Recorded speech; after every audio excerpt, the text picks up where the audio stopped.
Donc dans ce tutoriel-ci, je vais aborder les brushes et comment faire par exemple pour que une brush puisse suivre ce tracé, histoire de pouvoir faire une échelle et donc constituer des échelons et qui suivent mon tracé que j'ai déjà commencé ici pour faire l'échelle de secours.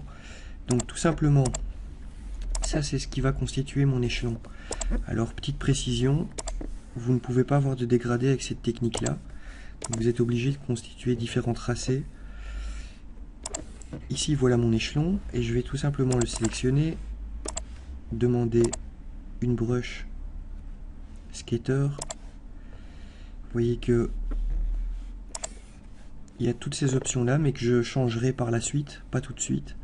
Donc ici elle apparaît en dessous de mes brushes calligraphiques. C'est celle-ci que je vais utiliser sur ce tracé-ci, mais que je vais copier pour pouvoir garder l'original qui me servira après de base. Donc ici, voilà comment je vais constituer mon échelle. Je vais tout simplement dupliquer le tracé, copier mon tracé et puis sélectionner ma petite brush. Je vais double-cliquer dessus et en direct changer les propriétés.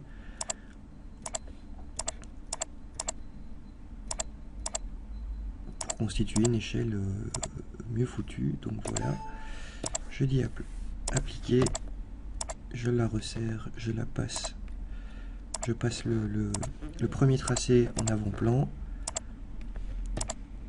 je resserre sur mon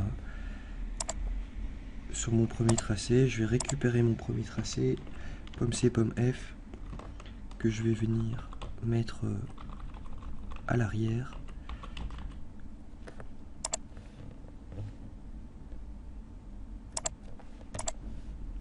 Et voilà mon échelle qui est constituée maintenant. Il me restera sans doute des petits détails à ce niveau-ci. Si je fais une décomposition, que je dégroupe, je vais pouvoir venir virer l'échelon qui sans doute ne sert à rien dans le dessin. Peut-être celui-là. Voilà. Et vous voyez qu'avec un bête échelon, la brush, j'ai suivi ce tracé-ci, et par exemple, dans les exemples aussi, ça pourrait être hop, hop, des rails de train.